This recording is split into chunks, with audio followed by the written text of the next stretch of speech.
Hey, we're back. We have got Mick Joffe. How are you doing? Good, Yianni, my boy. Good, nice to see you.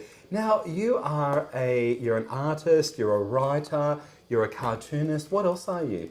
Well, I'm an amateur at all those things, because I like to be an amateur. Because amateurs from the French amour, which means to love, whereas if you're professional, you're money-based. So I want to be known for doing it for love. This is not a romance show, isn't it, Mick? Oh. It's not a romance show, okay?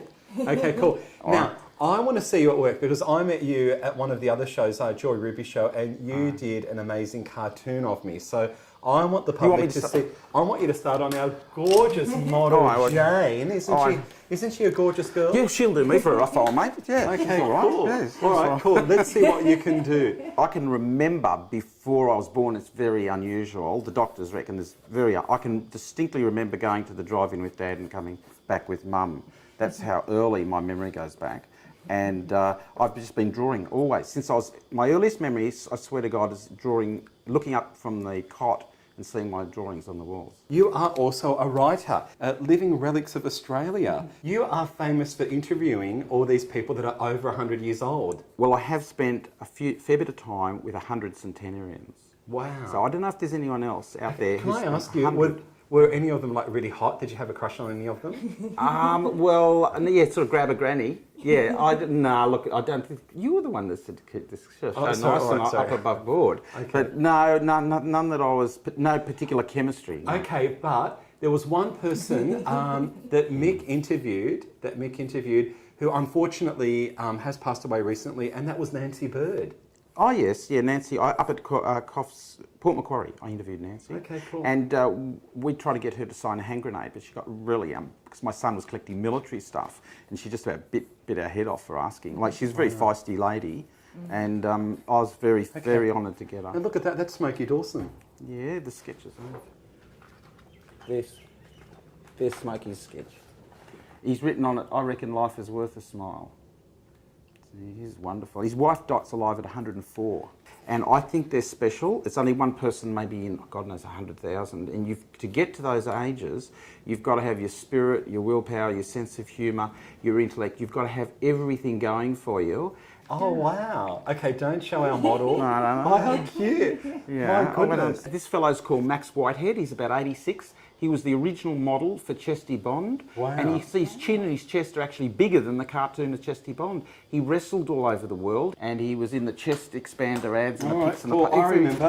Okay, yeah. well... Oh, now this fellow's just signed his name Ed Hillary. He doesn't, believe in, putting big titles in front of his name. And I interviewed him when he opened a book launch at Dimmicks a few years ago, Sir Edmund Hillary. Okay. Oh, who's that? Oh, that's Wendy Harmer, when I was on her show. Oh, Wendy Harmer. Yeah, okay, wow, okay. Yeah. What else have we got? He was just an Easter show judge. Yeah, it was funny. There's a lot of people, they're just unknown, but they're fascinating lives. Who's this guy that fellow was Bill Carty. He just passed away at 100, and I interviewed him at 99. He was MacArthur's photographer, filmmaker. He's the oldest newsreel cameraman in Australia. Wow. Filmed with Damien Parr on the Kokoda track and filmed the silent films in the early 20s. What's going on here? Oh, you've got to unravel that. That's Sean Bradley, the third tallest man in the world. Oh, okay. When he came on, and that's me meeting him. Great. He's the first bloke to know when it rains. He's so tall. Whereas me, I was so short I had to stand on a chair to reach puberty. I'm basically spending the rest of my life interviewing these people. It's a real passion. I love it. It's just my path in life. Funnily enough, my ancestors did this for hundreds of years in Russia.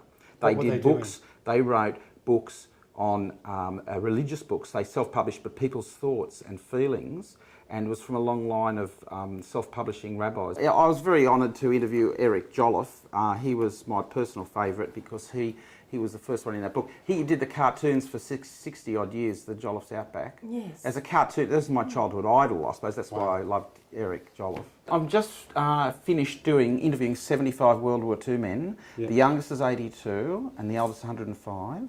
And I interviewed the last of the First War men. I'm putting them in, I did them 15 years ago. Wow. When they were about 104 and 105. Now, that's incredibly important because you really documented history before it literally left us. Isn't that amazing? Yeah, and in the early 70s, I interviewed the last of the Boer War veterans.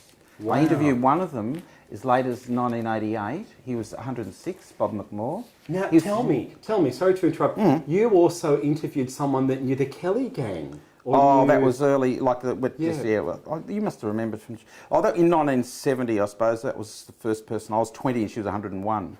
She was just a relative and remembered, Ned Kelly and meeting him, and I got all that history. Isn't that amazing? But even this year, a year ago, I interviewed a lady whose grandmother nursed with Florence Nightingale in the Crimean War of 1854. Wow. And I said, do you actually remember your grandmother? She said, yes. And I said, you remember Florence Nightingale? She said, well, yes, she was my grandmother's closest friend. And this lady is born in 1899. You've met all these amazing Australians. What makes an amazing Australian? God, you're asking me some doozies here. I know. I told you I'm going to make you use your brain, not just... What makes it amazing? Well, they don't think that they're characters to start with. They're just being their natural selves. They've also led the lives that men in armchairs read about. The people that the crocodile hunters and whalers and stuff. But lately I've been getting with stories of the heart, people with this great feeling and great, their lives have been, they've learnt great lessons from their lives, and I'm getting the little pearls of wisdom, and they're little... when you interview them, it's like following a vein of gold. You never know where the interview is going to lead, and I always get from them what they believe is important in life, how to live their innermost feelings. That's what I'm getting lately, because I've changed. Okay, how are we going there, Mick? I think she's just about, she's finished. I'll tell you what. Just putting the body on now. I'm jealous of her waistline. I wish she'd have to move out under the shower to get wet, I reckon. She's a bloody lucky bitch. Anyway, I better sign it. Here we go. To Jane, I hope for keeps. Mick. Okay. Now, let's put it beside Jane and then see if the public can see any difference. Okay, let's have a look. How's that? Oh, wow. It's gorgeous. Let's have a look. Wow.